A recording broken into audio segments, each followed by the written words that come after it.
Welcome to My Winning Attitude. My name is Deante and I'm your host. I'm very excited about today's episode because we have a champion in life and in business on today's show. But before I go into that, I want to talk about something that happened to me very interesting this week. So someone got very upset and offended that I simply stated, I don't care what people think about me. And I personally don't feel like that I should apologize for that. None of us should care what people think unless it's someone thought we committed a felony or we set an orphanage on fire. But this is a little bit different.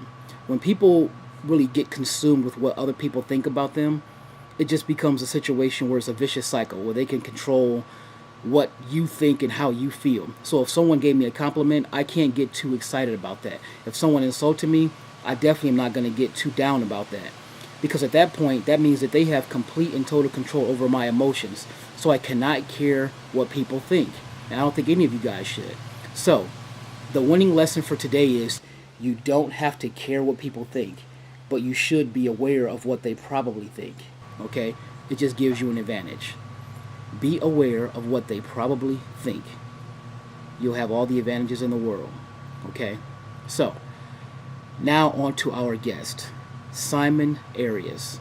This guy is a first-class individual, okay? He's a devoted dad, dedicated husband, and one of the most complete human beings A to Z that I've ever had the pleasure of meeting. It would be very easy to assume that I selected Simon as a guest simply because of his wealth and influence, but that's not exactly the entire reason.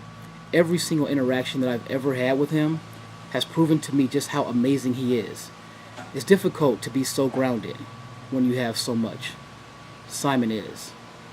So I'm not going to focus much on his financial status or his material possessions or even his accomplishments. Let's be honest about it. O.J. Simpson had a mansion, a Ferrari, $20 million in the bank, worldwide fame, legendary football player, and then he goes and kills 2 people. Okay? So to me, it's not about all that kind of stuff. It's about character and attitude. Decency to your fellow man. In many ways, Simon Arias is a modern-day Sam Walton. So Sam Walton, the founder of Walmart, was year after year ranked as the richest man in the world. And even in spite of that, his employees at Walmart were never called employees by him. He wanted them to be called associates. He wanted people to be on a level playing field. All men are created equal, even though he had much, much higher ranking, much more opulence than these people. Simon Arias is the same exact way. And so now we're going to hear his story of what gives Simon Arias a winning attitude on New Levels, New Devils. Okay, Simon, you've consistently spoken about the great impact that your mom and your grandma had on you when you were growing up.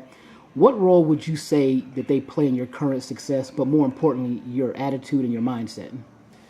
I would say work ethic and toughness. So, both of those women, I believe sometimes the best form of leadership is when you exemplify what it is that you're trying to teach. So it wasn't so much of anything that they said.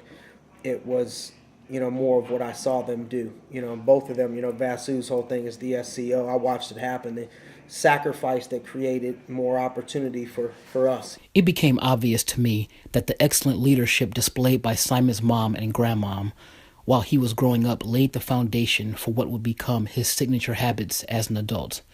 Consequently, the sacrifices that these women made lit an eternal flame in Simon, which he has spoken about with great passion. I had to make a sacrifice for my family. I was too tired to get up. I didn't get a chance to party. I didn't get a chance to eat the way I wanted to eat. I didn't get a chance to hang out and eat with my family as much as I wanted to hang with my family. Selfish, selfish, selfish, selfish me. Somebody had to sacrifice for the family, for the life that we're living right now. Somebody had to get us out, and it was going to be me. Simon earned his stripes while growing up in a poverty-stricken section of Youngstown, Ohio. And feeling underestimated because of his size, he used that perceived shortcoming to fuel his competitiveness and drive. Football can be pretty rough. People used to always think I was a football player. You've often said that you were underestimated because of your size. Now, how did being an underdog affect your self-confidence and ultimately your output on the field and off the field? First of all, I could see why people thought you would have been a good football player, man. You make a heck of a nose tackle, that's for sure. But I think, I was telling somebody the other day, it was a blessing in disguise. I was just trying to encourage people sometimes that if you look back on some of the worst things, some of the toughest times in your life, when you make it through those moments, you become so much better, so much wiser, so much stronger. In the moment, you don't want it to happen. If you could change it, you would.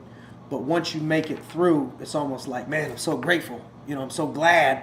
I'm glad that I was raised in the environment that I was raised in. I believe it was the setup for everything in my life, Simon once told me that he read Michael Jordan's book, Driven from Within. He also told me that he saw himself as having a lot of the same philosophies as Michael Jordan.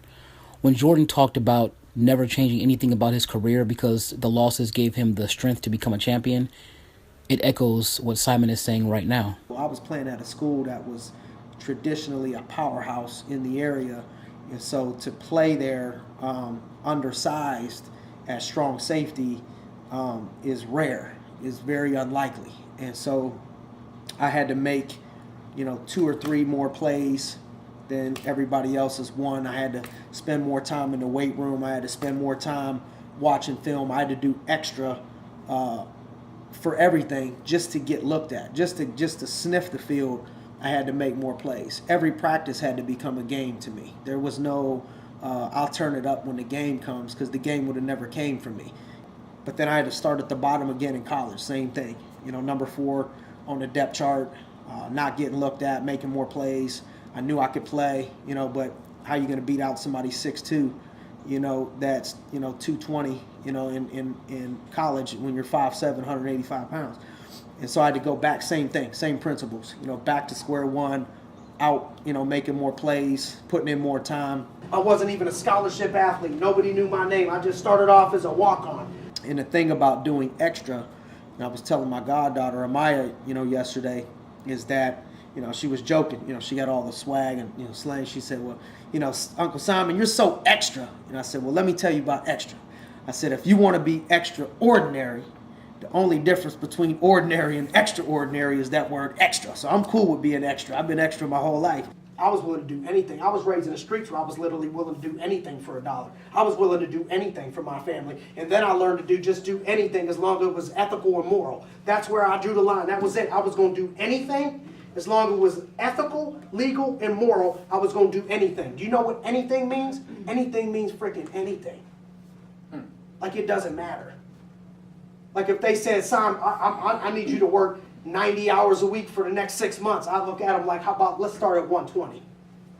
Let's start at 120 and match me. Find me a cat in here that talks and says that he want to work like that, talks and says he wants to dream for his mom, for his family, for his kids, and I'm going to outwork him. Find me somebody that works 100 hours, I'll work 120. Find me somebody that works 120, I'll work 140. I'll figure out a way to do whatever I got to do. When you joined AIL, you were on the verge of moving to Florida, and then you were going to get involved in real estate.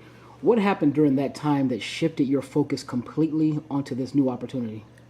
The grace of God, truly. Marcus Smith had called my resume my senior year of college. I was still playing football at the time. And, I had told him that I was, interested in moving to Florida. But I just, decided he told me just come get some interview experience. And we hit it off over the phone because we had a lot in common. I could tell over the phone. It was this fortuitous moment that changed the course of history for not only Marcus and Simon, but the tens of thousands of people across the country whose lives they impacted. This convergence of greatness was the rare assimilation of two supernovas, and Marcus Smith's great persuasion and Simon's open-mindedness made it all possible. He knew a lot about football and all of that stuff. So I figured I'd drive in there and see what's going on. And we just hit it off. Something in my spirit, told me that, this man was special, and that we had a lot in common. And when I went home and talked to my mother about it, everybody around me was skeptical. You want to know what your obstacles are going to be? The people that you're trying to do this for. So if you're doing it for your grandmother, your mother, and your kids, write that on the wall. Those are your obstacles. He told me, your first year you can make $70,000. And so you understand, coming from, Youngstown, Ohio, that's like 70,000. I mean, that's like your dream job maybe to get to when you're like 50, if you do great for 20, 30 years. And so most people were not understanding that. What you see today, the outcome is only the outcome. What you don't see is the grind. What you don't see is the mornings that I was here at 7 o'clock in the morning. What you don't see is that I might be short, but I like to hit the weights. And I lost 15 pounds when I first walked in the door, my first 6 months in the deal, because I was grinding. It was just more that gut instinct. Nothing made any sense. It was the last thing that I thought that I was going to be doing. It wasn't real estate. I didn't want to live up north. I loved Ohio. I loved, the Browns, and but I didn't want to live. I didn't want to live in Cleveland. You know what I mean? I was going down south for a reason. Right. And but something in my spirit told me to give it a chance. In my first year, I made $187,000. I was 22 years old. Wow. Simon has preached for years about the power of thinking big. But back when he was a rookie in business, even he was shocked at the great prosperity that he was having. You started with American Income in 2005. At that point, the agency was solely run by Jim Serace, but was in the process of transitioning into a partnership between Jim and Marcus Smith. What was your first impression of Marcus Smith? Man, my first impression, was over the phone. He called my resume, and we hit it off because he liked sports, was talking football with me, and he had this real deep voice, and his name was Marcus Smith. So, I can't help but to judge and profile, so over the phone, we're talking, sports. He had a lot of swagger. Name was Marcus Smith, real deep voice. So before I met him, I'm thinking, all right, man, we're going to hit it off. This dude's probably, I think maybe he played for the Browns. I had him profiled out at like 6'4", 250, ripped, dark, bald, black dude. And when I walked into the office and I met Marcus, I was like, whoa, you're Marcus Smith? He was about 5'8", 5'9", 160-pound white dude. Looked like Eminem, So that was my first impression of Marcus Smith, was like, whoa, not what I expected. But his spirit, when I met him in person, was everything I expected and then some. It was like, man, wasn't what I wanted to do, but like attracts alike, and I knew there was something, something special about him. And at his age at the time, which was only a few years older than me, I think he was 25. When I was 22 coming in, I had never seen anybody professionally that mature, that successful with their stuff put together at 25 years old before. I'd never seen it in my life. And so I knew there was something special about him immediately. The respect between Simon Arias and Marcus Smith is mutual.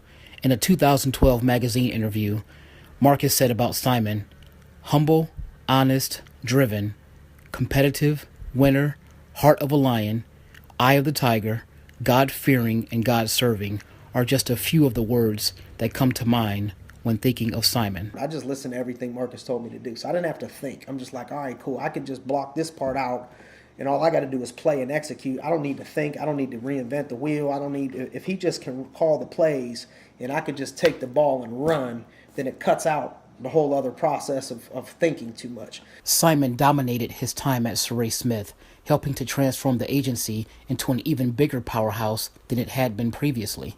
In 2008, he served his first full year as owner of his own enterprise, Arias Agencies, which have expanded into multiple states across the southeastern U.S. With meteoric success, wealth, and critical acclaim, I had to ask Simon how he handled it all, especially the obstacles. You've been quoted as saying, "New levels, new devils." Once you became very successful and tons of money started pouring in, what type of devils did you encounter and how did you deal with them? Yeah, I think I stole that from Nas. I think I heard Nas say "new levels, new devils," but I think there's always, when you're making a leap or a jump in life, there's going to be obstacles that come with it.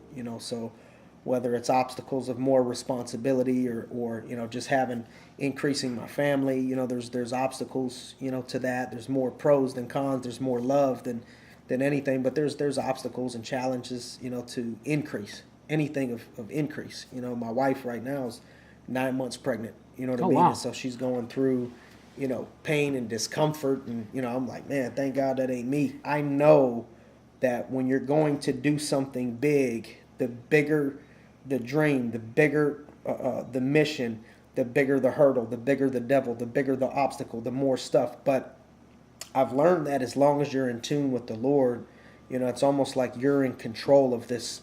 There's a storm going on around you, but the storm's going to pass. And so many people, while that storm's going on, they panic like it's going to storm forever. And because they panic during that storm, they miss out on, they wreck the car. And they wreck their life, because there's a storm going on around. And instead of me focusing on the road when there's lightning and storm and wind blowing and I'm on the freeway driving, instead of me keeping my eyes on the road and staying focused and understanding it's not going to storm like this forever. I'm not going to wake up and drive in the snow 365 days a year. At some point, this snow is going to turn into sunshine. At some point, it's going to be 85, 90 degrees, But people get stuck when they're in the midst of that stuff. And I've just learned that this too shall pass, and that I'm in control when I understand that I'm not in control. When I understand that the Lord's in control, let me control what I can control. Jim Serace told me money can do a couple of things to you. Good people with money can make you a better person. You have good people with money. Bad people with money, they're just bad people with money. Why does everybody knock the people that talk about making money? It's always going to be haters, and people talking about what you ain't doing or what you can't do. And I've learned that you can't pay those people no mind, in that typically the people that talk negatively about others are trying to fill a void of something that they haven't done. That's all he does. He worships money. Would you rather have all the people in the world with all the damn money, all the millionaires, be negative people that don't care? Or do you want some of the people with power that got money that want to give back to the community, that want to start a youth program, that want to help their grandmother, that want to give back to the military, that want to give back to other things? Would you want that balance? If you show me somebody that is super consistently successful, not just financially, but just like grown anything successfully over a period of time, those people don't really talk negatively. They don't drag other people down. They don't talk about people a lot. We need some good people with money. So don't look at me like I'm crazy when I'm talking about money. This is American income life. Not American non-income life. We ain't saving the freaking manatees or none of that stuff. This is where we get paid and we help people with the money that we make here. I'm doing my public service on the side with American income life. I'm getting this paper right here. You feel me? This is the way that you got to change people's lives. When you start to let those boos in the crowd affect you, you're not a professional. So if LeBron James is going to get into an arena, Michael Jordan's going to step into an arena, Mike Tyson's going to step into a boxing ring, there's going to be people in that crowd that are going to be booing, harassing, talking sauce. All the time I watch people, if I go to a fight, MMA fight or whatever, you suck, you know what I mean? And I'm thinking like, yeah, if this dude jumped out the cage right now, he'd break your neck. You know what I'm saying? Right. But thank God, outside of my man, Meta World Peace, you know what I mean? Ron Ortez jumped in the crowd, start choking a couple fans out. Most of the time, the professionals ain't running up in the stands trying to choke out all the haters, all the fans in the stands. You know what I mean? So, I've learned you just got to let people do their job. You know what I mean? And so you do your job winning, being a professional, and opposing fans and haters, that's what their job is to do, is to boo you, but they're still paying tickets to watch you play. The naysayers. You know what I call them? I call them secret admirers. That's what I call them. You ain't a hater, you're a fan. You know what I mean? Right. Anything that I wanted to do has already been done. I've driven every car, bought every car, house. I wanted a house with an elevator, that's done. I wanted a Bentley, Maserati, all that stuff is done. I wanted ridiculous vacations, that's done. Everything that I've ever wanted to selfishly do for myself, I've already done. 2015 was a banner year for you. You became a dad for the first time. You launched your kids program, Inspiring Minds, in Youngstown. How has fatherhood been to you based on what you thought it would be? And what role does leadership play in being a great dad? Yeah, I think, fatherhood has made it all worthwhile. In a sense, made everything more meaningful to me. I'm still new to it. I got, my goddaughter who's, my daughter, basically 15 years old. So I have a chance to learn more and get more like real life experience right now with her. My daughter's 2 years old, so all of these things are I'm still learning as I go. But what I can tell you is that it has inspired me more. I've watched people when I did not have children in business. I've watched people when they had children. I've watched them kind of go backwards or lose their fire, or get out of shape or, whatever. Well, because I have kids, because I have kids. For me, it didn't work that way. I got more excited, more fired up, more passionate than I ever have been before. It was like, man, I've been in the zone, and my mission was just, to open up a youth program one day in Youngstown. That was one of my missions the whole time, and to help, maybe my mom and stuff, and things that I wanted to buy for myself. But man, when you got kids, to me, it's like, wow, I'm thinking like, what do I want them to be able to have? What can I provide for them 10 years, 15 years, 20 years from today? And then what lessons can I teach them? When I go through even obstacles, trials and stuff, I'm thinking, man, it sucked that I had to go through that, but I'm going to be able to teach my daughter how to roll through this. I'm going to be able to teach my son how to handle this stuff now. So, that's how it's made me better, is giving me more of a vision, more focus, more energy, more of a purpose, more of a fire, than ever before. We got the legendary Simon Arias. This place won't be complete without him. This is what's great about this company, is that my youth program, Inspiring Minds, is the Closer to the Heart project. So not only do they support everywhere that we go, but we support our own as well, man. So special place. Let's go, San Diego.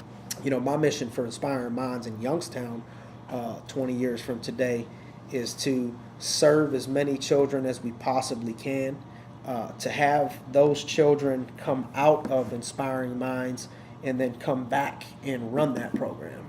So they're passionate about it because it changed their life. Come back and be the influencers, be the people that it's almost like, man, you're home. You came through these doors, so they're going to want to pour into this thing. It's going to mean more to them than anybody else because they've come through that story. They've come through that place, and so I want it to be self-sufficient. To where legacy. Let's not already concede to being the opposite of a champion. What's the opposite of a champion? Loser. Realistic is the most commonly traveled road to mediocrity. Everybody got to stop thinking realistic. You got to stop thinking realistic and start thinking big. Expect greatness. You always talk about thinking big. Obviously, nobody thinks bigger than you. What would you give as advice to someone who wants to know how exactly you think bigger than it probably seems possible based on their current circumstances? Oh yeah, I got the answer. It's very simple. Expose yourself to people that think big. And that takes people getting uncomfortable and humbling themselves. What I mean by that, I'm willing to do anything to get around people, especially on my climb. I was willing to do anything to get around people that thought big and that were bigger, than me, so to speak. So if that meant me driving to them hours, drive to them for hours. If I had to play soccer, I don't like soccer, but I play it. You know what I mean? Whatever I had to do, whatever I have to do to get myself around people that already think big, that would be my suggestion to people, is that whatever you have to do, you can't hang around small thinkers. And it doesn't mean that you think you're better than anybody else, or if you're around some good people that you have to neglect. I'm just saying you have to get yourself around people that are thinking big in order to expose yourself. That's why, part of what Inspiring Minds does is we do a lot of field trips outside of the city to different colleges and different things outside of the city, because the first piece of getting yourself to go somewhere bigger than where you are is to know that it even exists. It's just to have some exposure. I think exposure is the first step to getting a person's mind to think, holy cow, I can really do this. This is what the world is like, because you're exposed. Try to expose yourself to people that are bigger than you. But that takes people getting uncomfortable, because sometimes they'll feel uncomfortable getting around people that may be further along, in life, where they want to be. And so exposing yourself to people, exposing yourself to big thinkers, and then books, audio books, finding people that have done big things. When you expose yourself to people in those books, in those audio books, podcasts, things of that nature, self-study, self-education. I've seen a quote that said, education can make you a living, self-education can make you a fortune. And so self-education of, these books and other people, you could kind of find mentors yourself in the form of books and audiobooks, and pick these people's brain for $25, $20, and invest that into yourself. And then what will encourage a lot of people is how normal these people really are. When people ask me, stuff, I'm like, man, I think you're going to be excited, because you're not going to be that impressed with me. The more you're around me, the more you're going to realize, like, I'm just a normal dude. You know what I mean? That I ain't that smart. I couldn't make a spreadsheet for $2 billion. Gratitude and humility, two qualities that any great leader will always have. Simon has both. I spoke to his longtime business partner and friend, Justin Adams, for his opinion on Simon's leadership. He's one of the best leaders I've been able to see, in just true light, just because his heart is so big, but at the same time, he's a great person with discipline, and he just stays consistent with it. He gives everybody his true heart, and day-to-day activities and everything that he does. And we always know that he's there for us. The more I've exposed myself to people that have done big things in this world, when I hear their story, it's like, man, she was just a normal lady. He was just a normal dude. I mean, there was no, he wasn't anything special. It wasn't like he graduated with a 4.9 GPA from Harvard or nothing like that. Like, man, he just grinded. And so sometimes people they just see the end product. They see the Rolls Royce, they see the Bentley, without looking at how the Bentley got built. That it took 6 months to build the Rolls Royce. They just see the Rolls Royce. And so the person I think it's for me, it was inspiring to look at the story of people that have made it to high levels, in making a huge difference in this world, what they went through. Because now when I go through things, and when I've gone through things, instead of me feeling sorry for myself, I'm thinking, man, Phil Knight, the founder of Nike, went through way more than you, Simon. Quit being a baby. I mean, you mean this dude or you grew up versus where he grew up, you mean he's just tougher than you. So he can make it through all of that. You can't make it through that. You from the east side. Like, that don't make any sense. He always, tells us about his trials, his tribulations, and he always wants us to have it a little bit easier. But he knows what it takes, so he always makes sure that we're grounded. Humility is a big thing with him as well, and also loyalty. So as a leader, I think he gives us his full heart. I start to compare myself to people that had it hard. You know what I mean? So if you look at, Phil Knight, the founder of Nike, Sam Walton, the founder of Walmart, Martin Luther King, you start to look at people that have done big things. Well, look at their come up. Look at their story. Look at the things that they endured. Look at the obstacles and how long it actually took them. You think it just happened overnight. It took them 20 years.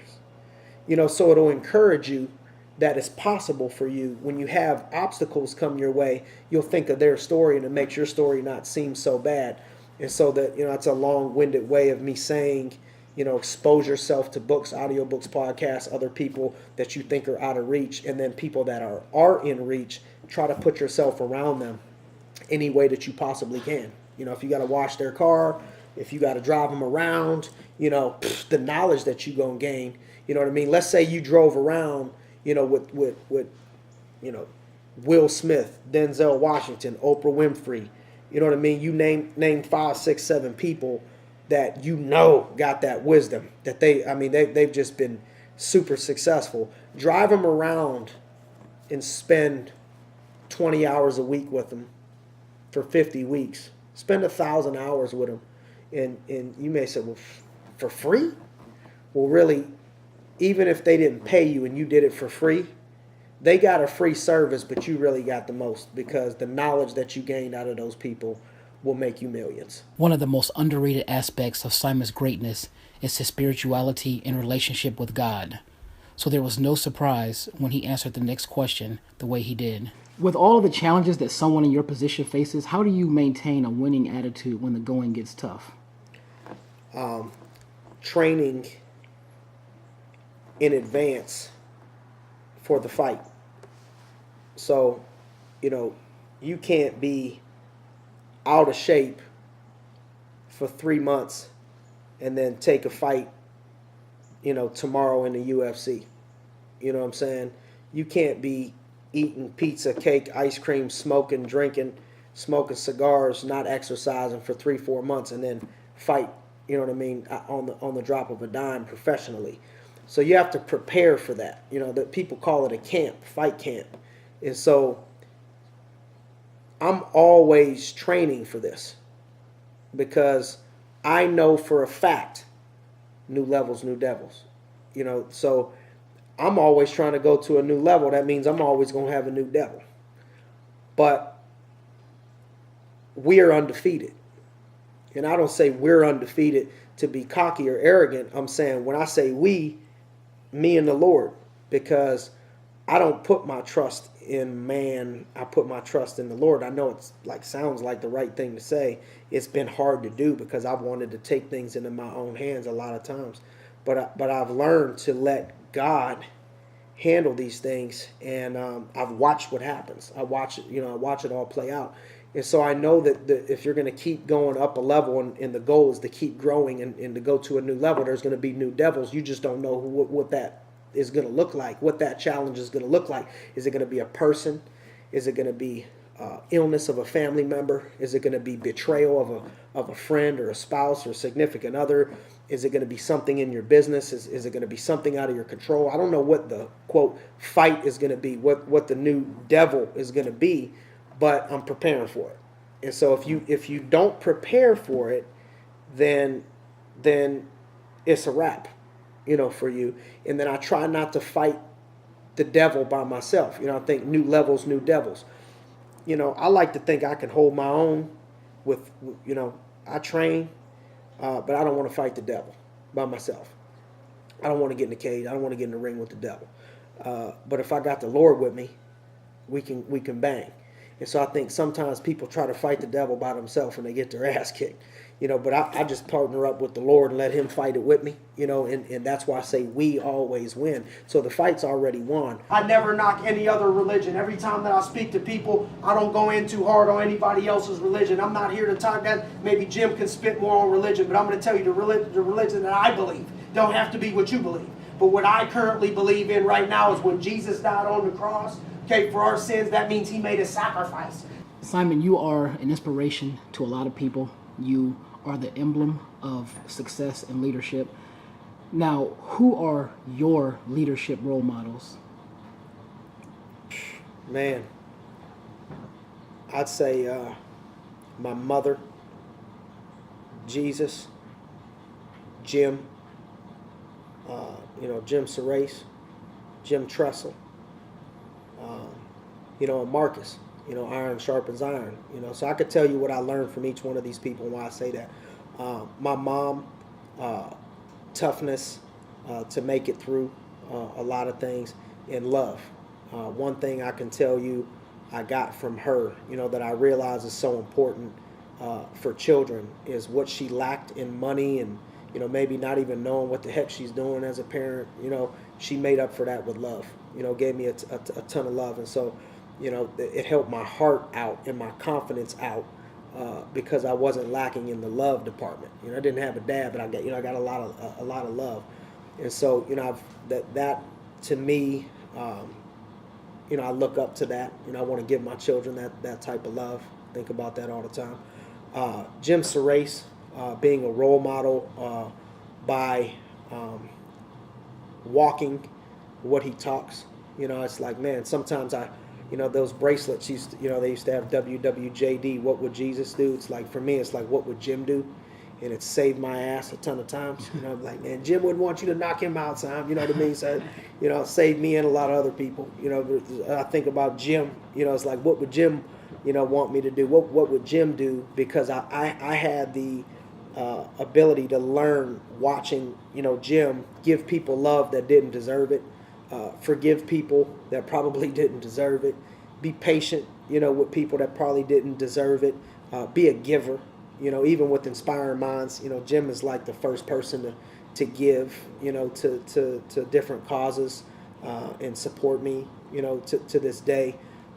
So just learning all of that firsthand, I think about that, and then, I check myself sometimes because I know, I'm working on it, but I'm not as good, yet as Jim Arias, in that area. I impact people, but I don't know if I impact them like Jim. And, I think, man, I hope I'm doing this for my people. I hope my people one day could say the things that I could say. I try not to cheat them, because Jim showed me such good stuff that I revert back to in my memory and my mind, and it causes me to make the right decision. I'm thinking, man, I hope I'm doing that for my people. Maybe I'm not, but I try. You know what I mean? So they could say, man, Simon wouldn't do this, or Simon would respond with love, or Simon would, do these things. And so I'm still working, on that. But that's, somebody that I respect and admire. Jim Tressel, former coach of the Ohio State Buckeyes. Is a mentor of mine, currently right now spends time with me on a monthly basis, takes hours out of his day in life.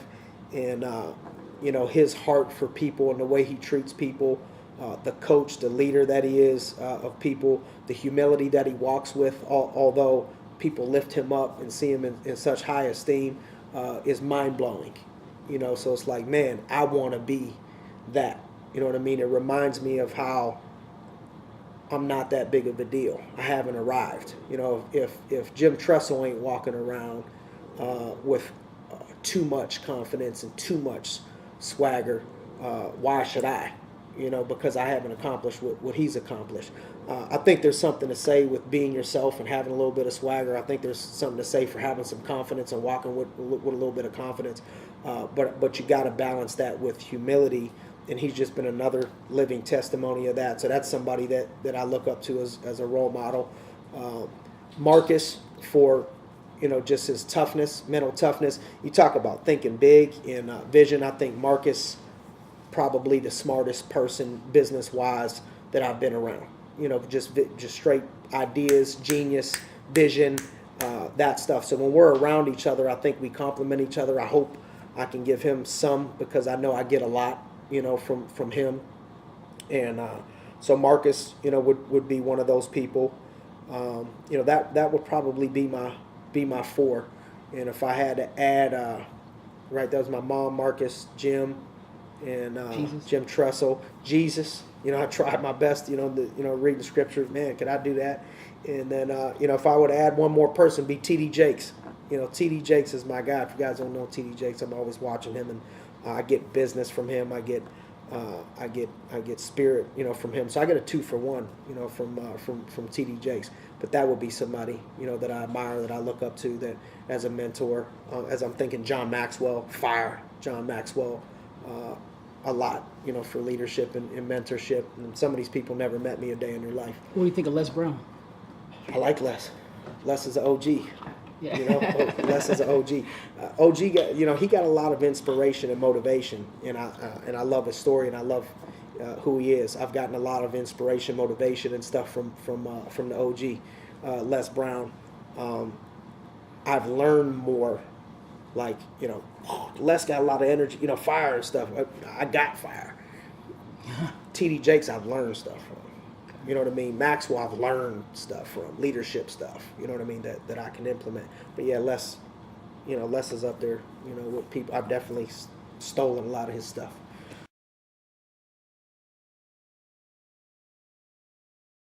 So in 20 years, I just see him with a beautiful family, with 3 children, hopefully 2 boys and a girl. But either way, I know it will be a great, great, great family. But I see him just changing so many lives. If I'm not here 5 years from today, what have I done with the opportunity unlimited that they gave me? What did I do with all the millions? What did I do that's going to be here when I'm dead and gone? That's what I'm about right now. And he's such a great speaker. And he's been this way since, we've been in high school, we've been in college. He's been a great influential speaker, so I can see him using that as a tool to help the youth. I'm preparing for this devil because I know we're going to a new level, and I'm already ready. So, people say, man, I stay ready. You know what I mean? I say, well, I do stay ready.